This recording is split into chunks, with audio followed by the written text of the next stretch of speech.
Dans une période de crise, il y a toujours une concentration de pouvoir. Quelqu'un ou quelques-uns doivent décider. Ce lieu, c'est le Conseil européen. 1,5 million de migrants arrivant, mettons en Allemagne, dans l'espace Schengen. Est-ce que c'est une question pour le ministre, M. de Maizière? Mais non. C'est une question pour Mme Merkel. C'est elle qui perdra ou gagnera les élections sur la décision qu'elle a prise. Et donc c'est une responsabilité très personnelle. On engage son pays. The Council is the place where compromise happens and where we adjust our own positions to those of other countries. It is really a democratic body. Voters in Europe constantly renew the composition of the European Council, which makes this work so fascinating for all of us. Aujourd'hui, les réunions des présidents et premiers ministres européens, ce qu'on appelle le Conseil européen, occupent une place centrale dans la prise de décision en Europe. Au début, ce n'était pas du tout prévu comme ça.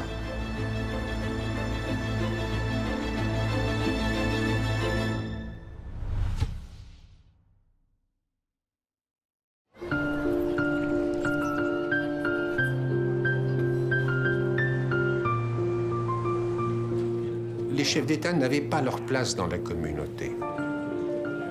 La communauté européenne avait été conçue comme un système de partage du pouvoir à tous les niveaux.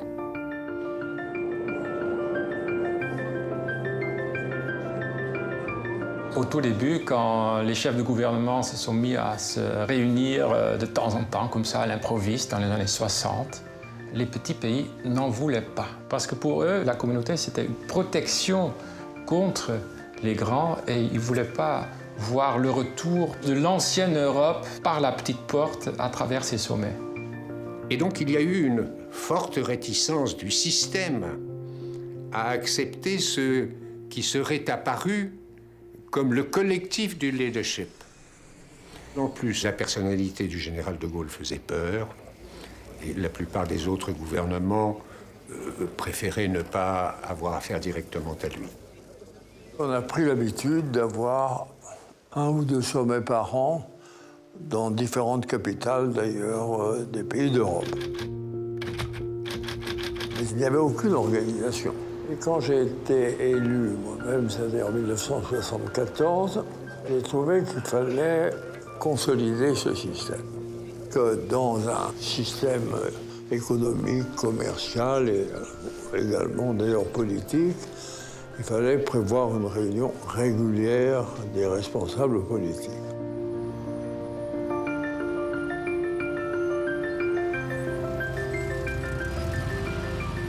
De plus en plus, il est apparu que les pays de la communauté avaient à se prononcer sur des questions qui, en vertu des traités, n'étaient pas de la compétence de la communauté. Que faire devant les crises pétrolières? Que faire vis-à-vis des pays producteurs?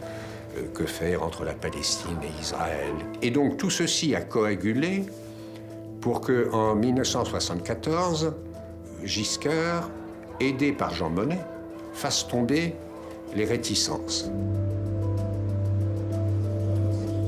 C'était dans le salon de l'Élysée. Helmut était assis à côté de moi. Et je lui ai dit, on devrait organiser quand même quelque chose d'un peu plus régulier, plus stable. Il m'a dit, mais je suis tout à fait d'accord. Puis j'en ai parlé au Premier ministre belge, et il m'a dit, non, c'est une très bonne idée. Les Anglais étaient moins enthousiastes, n'est-ce pas?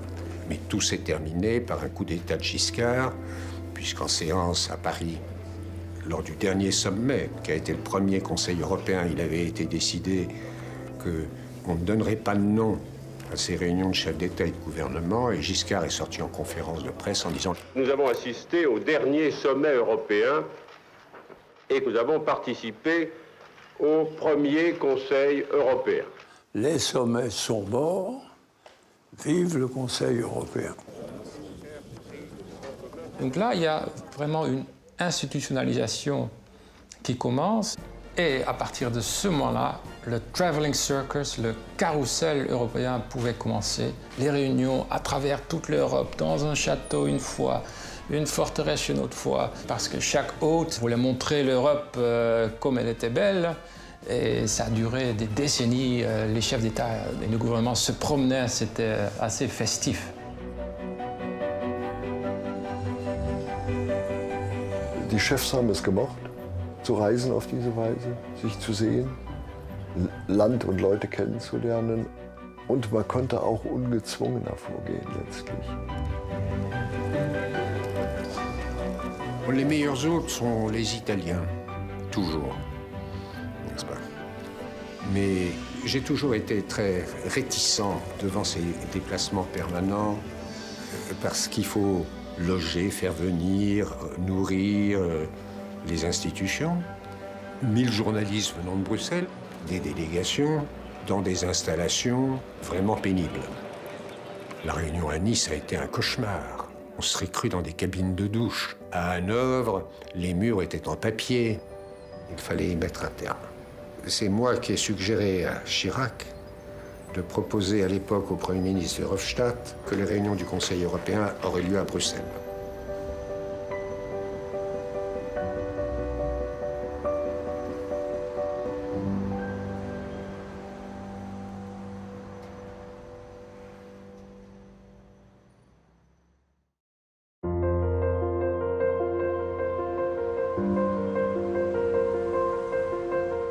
Le Conseil européen, au début, n'existait pas, puisqu'il n'était pas dans le traité.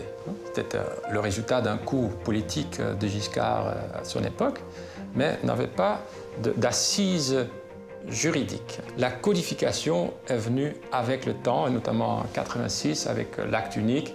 Le traité a en quelque sorte accepté ce nouveau-né un peu étrange et lui a donné une place dans le régime juridique. Mais la grande nouveauté a eu lieu avec Maastricht, qui inclut dans la zone d'intérêt de l'Union des questions qui, en vertu du traité, restent de la compétence des États. Et le fonctionnement du Conseil européen a été beaucoup modifié par Lisbonne, surtout par la création d'un poste de président permanent du Conseil européen. La fonction crée stabilité, la fonction crée continuité. Et je me souviens toujours, tout au début, que la chancelière allemande me disait « Mais Hermann, parce qu'on s'appelait par le prénom, qu'est-ce que tu vas faire entre deux réunions du Conseil européen? On va se réunir que 4 fois par an. On dit que tu as une fonction full-time, tu ne l'auras pas. » Après 3 mois, on n'a plus posé cette question. La crise grecque a éclaté. Donc on allait de réunion de crise en réunion de crise. Et là, je crois que le grand avantage de la présidence permanente, c'est la continuité.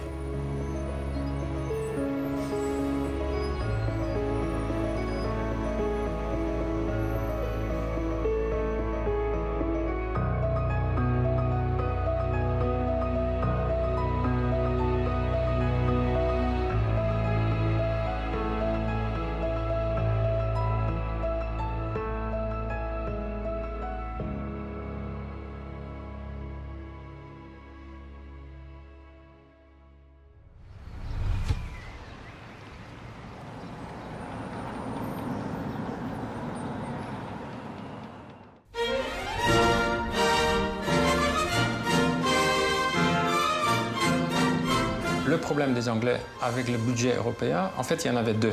Il y avait un problème côté entrée, qu'est-ce qu'on paie à la caisse commune, et il y avait un problème côté sortie, qu'est-ce qu'on reçoit en retour. Et les Britanniques avaient un problème des 2 côtés.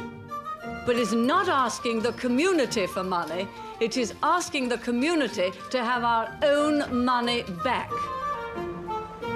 Fontainebleau a été une date tout à fait importante.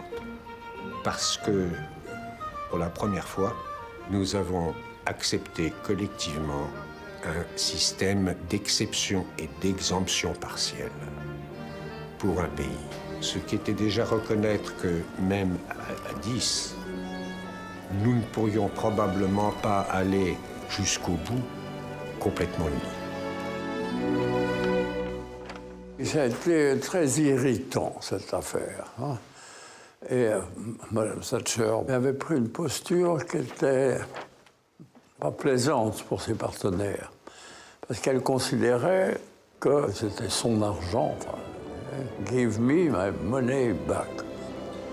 Il n'y avait aucune raison.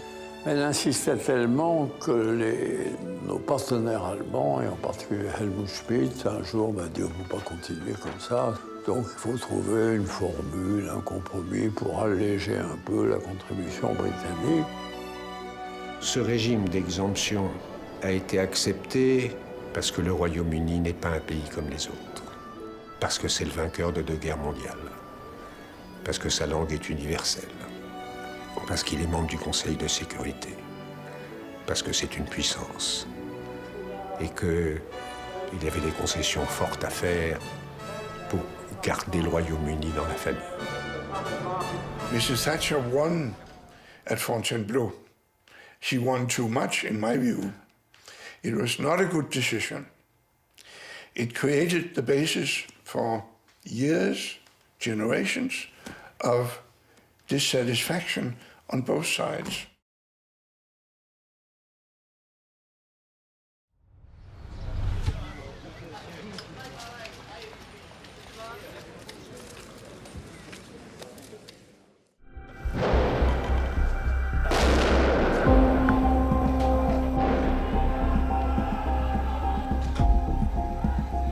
Les années 80-84 avaient été des années très difficiles en Europe. Il y avait eu une crise profonde en Italie. Mitterrand avait été élu sur un programme de nationalisation et de fermeture des frontières. Il y avait un risque de véritable dislocation dans l'Europe. Et après ces années de remise en cause, tous les pays se sont donc retrouvés désireux d'aller plus loin dans cette espèce de transformation politique intervenue en fait en 83.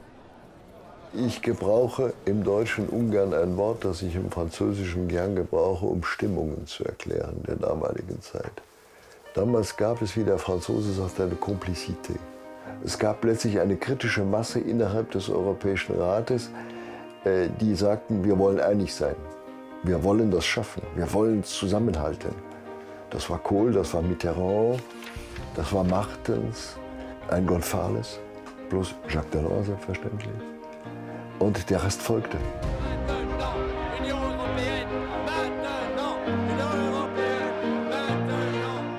The European community accelerated the process into modern society. Before it was a question of getting enough to eat, but now it was a question of quality of what you put into your mouth.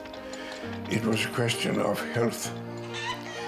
We began to be able to afford to have policies of that type. Bon, l'enjeu à l'époque, c'était est-ce qu'on va avoir un marché intérieur en 92, le grand projet de Jacques Delors.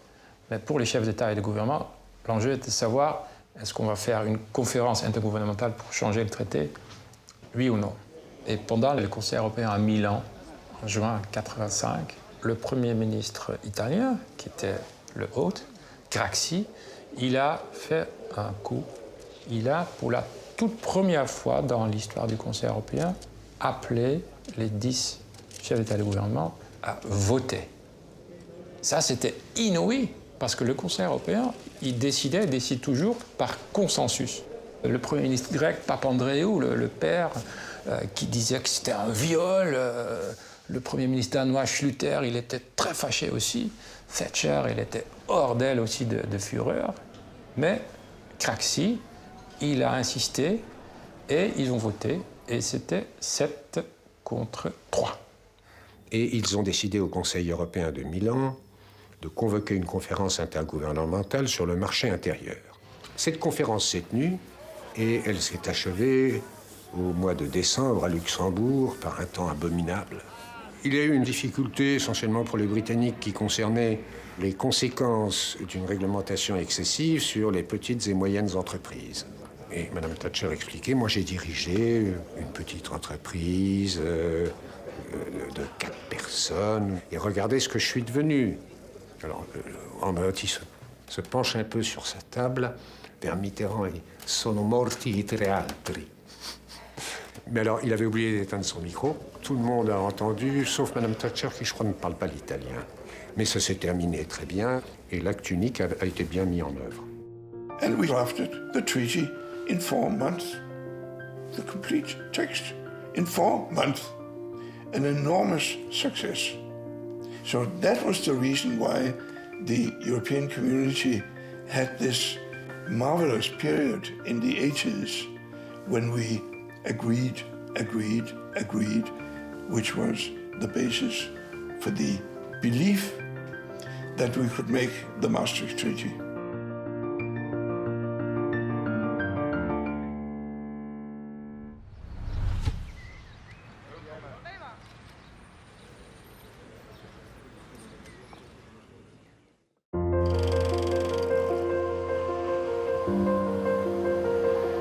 Le contexte est connu. Il y avait eu la chute du mur de Berlin, à la fin 89. Il y avait eu d'une certaine manière surtout l'effondrement du bloc soviétique. Man hatte nur eine unausgesprochene Angst vor einem wiedervereinigten Deutschland.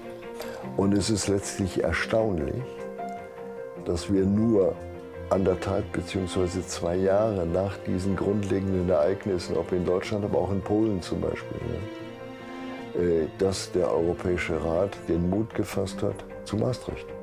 Poland was already a free country thanks to Solidarity movement. But we knew well that our dream about the return to a political and cultural European community would be impossible without the fall of the Berlin Wall and consequently without the unification of Germany. This was such an enormous thing. The possibility that we could begin living together in peace and understanding. The community as the success story.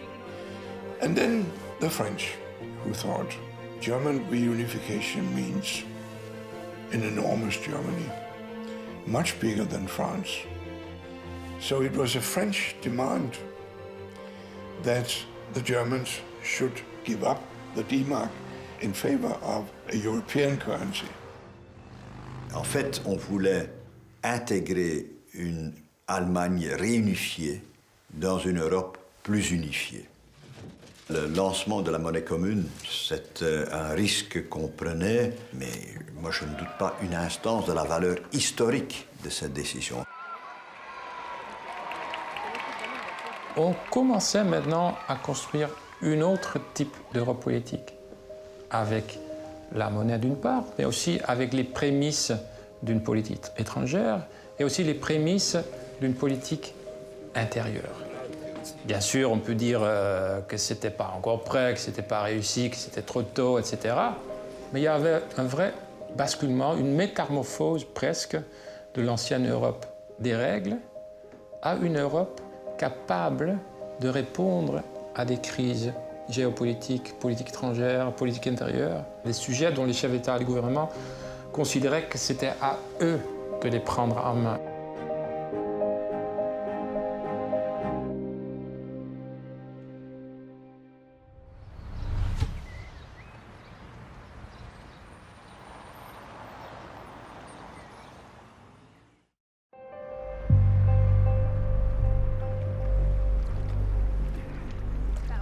Le nouveau chantier dont le Conseil européen s'est occupé au Conseil de Tampere en 1999, c'est justice, liberté et sécurité. Et ça a duré des années pour répondre à cette question. Tampere 1999 ist für mich einer der interessantesten europäischen Räte, weil es der ernste Versuch war, wirklich Innen- und Justiz, JAI, wie man im Jargon sagt, in der Arbeit zu verankern und ein Arbeitsprogramm zu entwickeln. Vergessen Sie nicht, der erste Versuch war bereits 11 Jahre her. 88 Rotos, Euro-FBI, 15 Jahre nach der Schaffung von Schengen und 11 Jahre nach dem Europäischen Rat von Rhodos, was die große Zurückhaltung von diesen Bereichen der Staats- und Regierungschefs der Länder auch was darauf zurückzuführen war. In der Nacht von Tampere ist sogar anscheinend diskutiert worden, ob Frontex 5.000 oder 10.000 Beamte umfassen sollte. Was ist daraus geworden? Wir sehen das heute. On voyait tout de suite, et surtout avec le recul, une asymétrie. C'est qu'on a bien travaillé pour ouvrir cet espace Schengen, d'abolir les frontières intérieures, mais on n'a pas tiré la conclusion que abolition des frontières intérieures signifie aussi meilleure protection des frontières extérieures. Et ça, on n'a pas fait. Et là, on en paie les frais en termes aussi de souffrance humaine, mais aussi en termes de sécurité, aujourd'hui, avec la crise des réfugiés.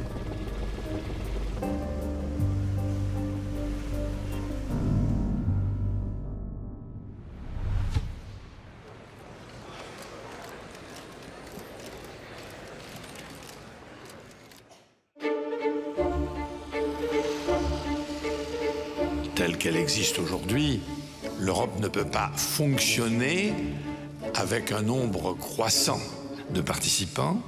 Abbiamo quindi l'obbligo politico, ma anche l'obbligo morale perché Nizza sia un successo. Le sommet à Nice est important, je pense, avant tout comme échec, puisqu'on a voulu rénover le système institutionnel européen, mais on n'a pas réussi à préparer l'Europe pour l'élargissement et pour l'avenir. Nous nous sommes aperçus que nous n'avions fait aucune des réformes qu'il aurait fallu faire, que tous les États auraient voulu garder après l'élargissement la même place qu'avant l'élargissement. On avait l'impression que chaque État était là uniquement pour défendre ses propres intérêts, ses votes au Conseil, le nombre des parlementaires européens, etc. Et que personne ne pensait vraiment à l'ensemble et au bien commun européen. Moi, j'étais venu ici dans l'idée, on m'avait dit ça, il faut faire un traité de Nice qui rend encore possible de travailler dans l'Union européenne, même avec 25 ou 27 membres. Bien, je peux vous dire que toute la soirée, j'ai vu passer des propositions qui étaient en fait l'inverse de tout ça. Les chefs d'État et de gouvernement sont allés au maximum de ce qui pouvait être donné dans cette négociation. Ce n'est pas une grande réforme. Maintenant, il faut vivre avec cet accord.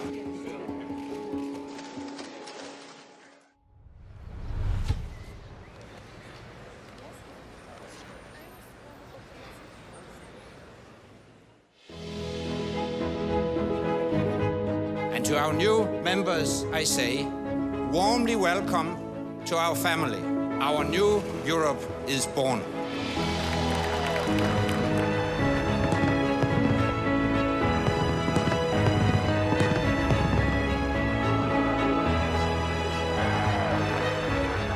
Le sommet de Copenhague a pris une décision fondamentale d'élargir l'Union avec 10 nouveaux pays.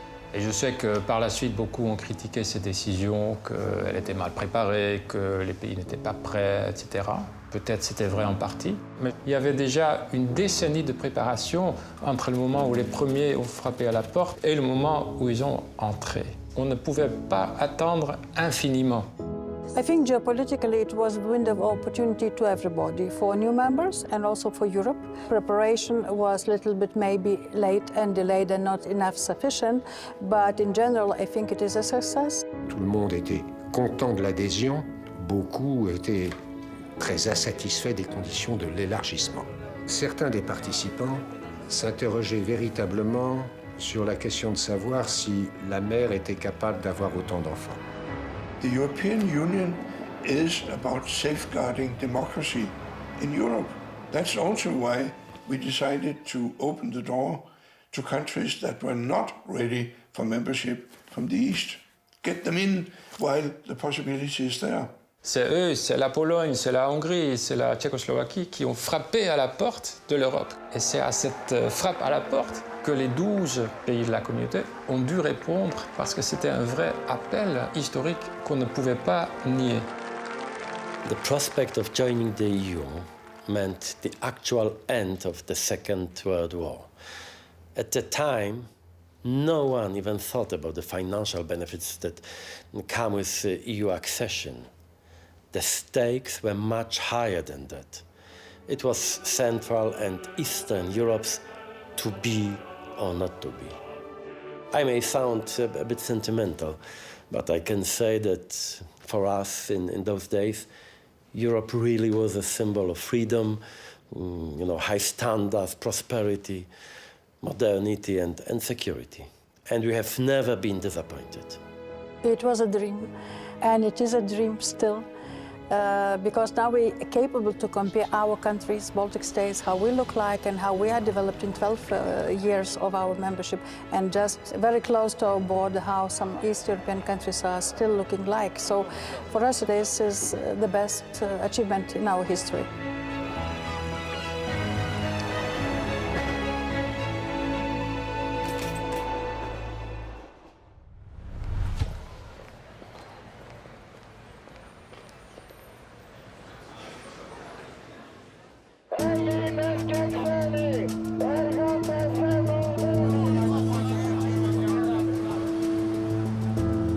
Savions-nous avant 2009 que certains pays de la zone euro étaient dans des situations difficiles, qu'il s'était formé ici et là des bulles spéculatives, que nous étions à la merci du moindre choc? Oui, nous le savions. Bien sûr que nous le savions.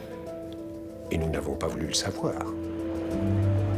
Lehman Brothers, la crise des dettes souveraines, ont évidemment eu sur les parties les plus faibles du bastingage le même effet que la banquise sur le Titanic. Le glacier est entré droit dans la partie la plus faible du bastingage. L'existence même de la zone euro était en danger, et quand la zone euro aurait éclaté, l'Union européenne était aussi en grave danger. Donc on connaissait l'enjeu. En gros, il y avait un conflit entre deux groupes de pays. Les pays du Nord disaient, bon, il faut plus de discipline budgétaire et autres pour venir à terme de cette crise.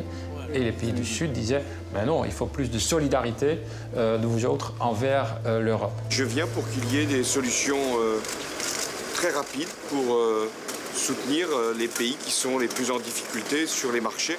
We lossen de problemen in Europa op door landen in Zuid-Europa, mits zij zelf verantwoordelijkheid nemen en de zwaarste voorwaarden accepteren te helpen hun problemen op te lossen. It cannot be lunch free of charge. On dit souvent que les chefs d'État et de gouvernement sont inspirés par l'intérêt national. Oui, c'est vrai. Mais il y a un moment où on dit, écoute, il y a nos intérêts nationaux, mais comment peuvent-ils coïncider avec l'intérêt européen? Ce moment-là, on l'a trouvé en juin 2012. En juin 2012, on a réussi à débloquer la situation dans la crise euro. Au niveau solidarité, on a dit que les fonds de sauvetage mis en place pouvaient désormais aussi être utilisés pour les banques en problème.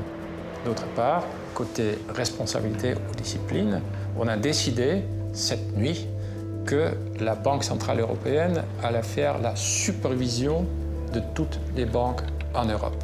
Et ça, c'était aussi une vraie percée. Ich glaube, dass wir mit dem, was wir geschafft haben, einen wichtigen Schritt zu einem dauerhaft stabilen Euro genommen haben. Le vendredi matin, le président de la Banque centrale européenne, il est venu chez moi en me disant, Monsieur le Président, est-ce que vous réalisez ce que vous, Conseil européen, avez décidé hier? Pour moi, c'est essentiel. Il était venu tout spécialement pour souligner l'importance du résultat qu'on avait obtenu. Sans ce Conseil européen de juin 2012, je ne sais pas où on en serait aujourd'hui même. Wenn man heute über die Krise des Euro spricht, muss man zurückdenken zu der Gründung des Euro. Die D-Mark war für die Deutschen ein besonderes Symbol. Sie hat bestanden vor der Verfassung, vor der Staatsgründung, vor der Nationalhymne und vor der Flagge. Die D-Mark war geworden zu dem Symbol des Wiederauferstehens Deutschlands nach dem Zweiten Weltkrieg. Daher konnten die Deutschen sich in Bezug auf den Euro keinen Fehler erlauben. You cannot expect a German chancellor to throw overboard what is inbred into German politics, that you need to have order in your economy. So of course they would say Greece has not met the rules properly, so they have to adjust. And then they saw her as a sort of dictator, not understanding that she's German, she behaved as a German. They are Greeks, they behave as Greeks. Nous avons eu la responsabilité, parce que chaque génération a sa responsabilité, de sauver l'euro. Ce qu'on a fait. Et on a fait plus que la gestion de crise. On a aussi établi de nouvelles structures de gouvernance de la zone euro pour que cette crise ne se reproduise plus dans l'avenir.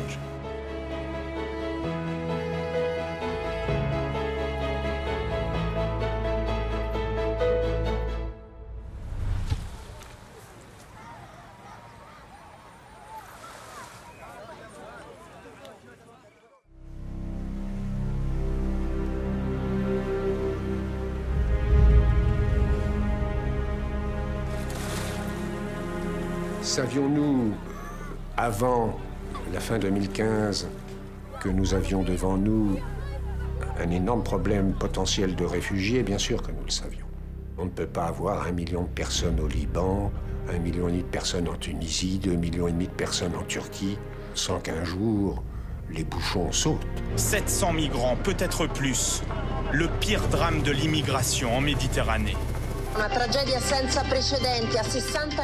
The problem is that as long as Europe is simply a better place to live, we will continue to face migration pressure. This is not a crisis. This is a civilizational phenomenon which will accompany us for many, many years. And this is why the primary task is to build a real functioning external border, according to the rule of law, of course, to protect the European Union. Je crois que les gens ont été généreux et solidaires au début de la crise migratoire, mais en voyant qu'il y a encore des millions de gens qui pouvaient venir, il y a eu une peur et on a dû prendre des mesures pour que ces autres millions ne viennent pas. Et après des hésitations, on a trouvé cet accord entre l'Union européenne et la Turquie qui a arrêté en fait l'exodus. C'est pas la solution de nos rêves, mais il n'y avait pas d'alternative.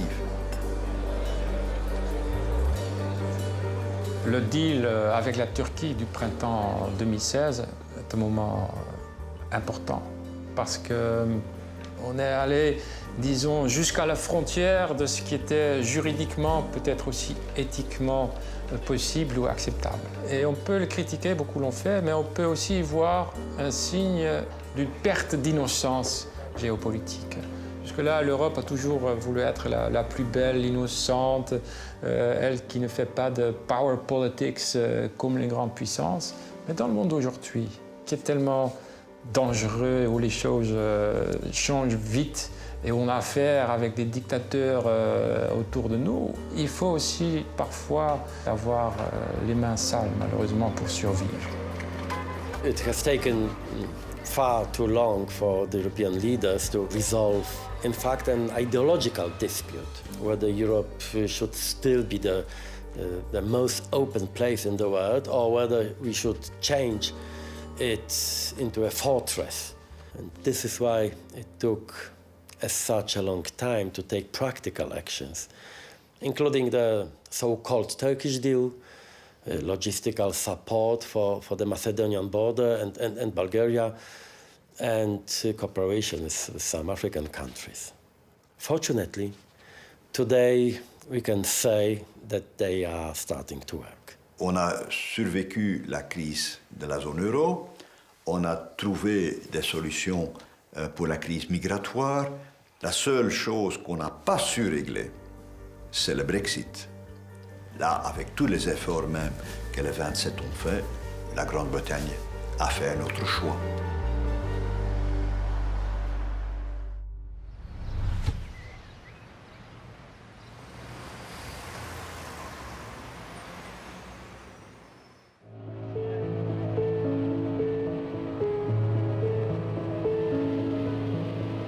Britain will be leaving the European Union, but we will not be turning our backs on Europe.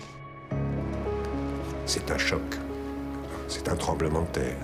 Le Brexit est un signal d'alarme très profond parce qu'on retrouvera les mêmes sursauts nationaux dans 15 États membres de l'Union aujourd'hui.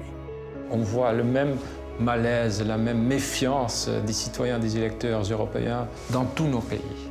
Et c'est pour ça que je pense que le message du référendum britannique est à prendre très au sérieux par tous nos dirigeants, parce qu'il y a quelque chose de fondamental qui s'y joue.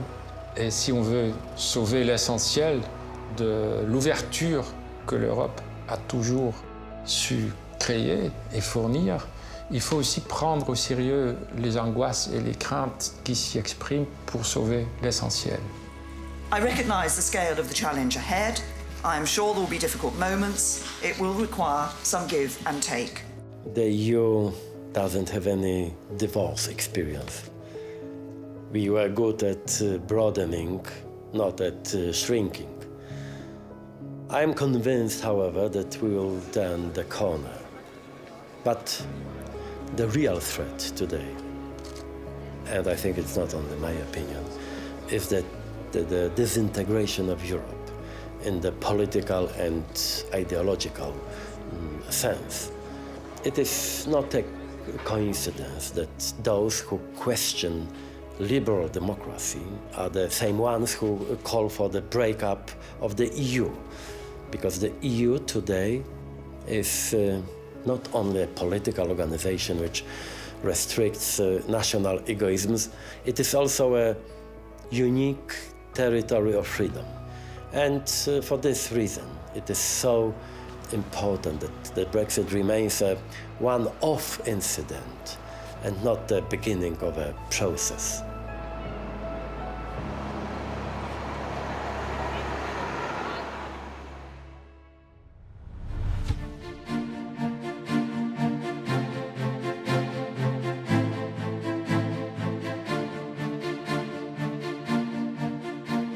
On pourrait comparer le Conseil européen à une centrale électrique.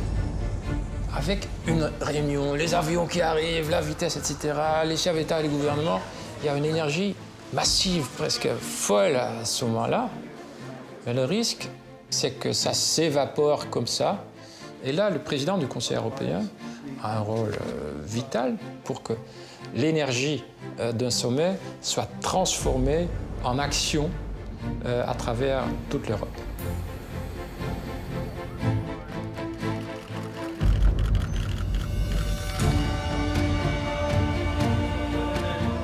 C'est une aventure. Chaque fois que je commençais la réunion, je regardais autour de moi. Je connaissais bien sûr chacun d'entre eux, mais il y avait toujours ce doute. Comment est-ce qu'on peut trouver, disons, des ententes ou une entente à 28? Around the table you have 28 real leaders. Each of them is well prepared, intelligent, ambitious, decisive, even bossy. Leading the works of such a team is a real challenge. What is, however, more important is the fact that they are almost always able to find a common thread, ready to risk or sacrifice individual interests for the sake of agreement. This is the essence of political Europe: to argue, to debate, to negotiate, but always in goodwill. The European Union is about compromise. It's never perfect. Shouldn't be unhappy about it not being perfect.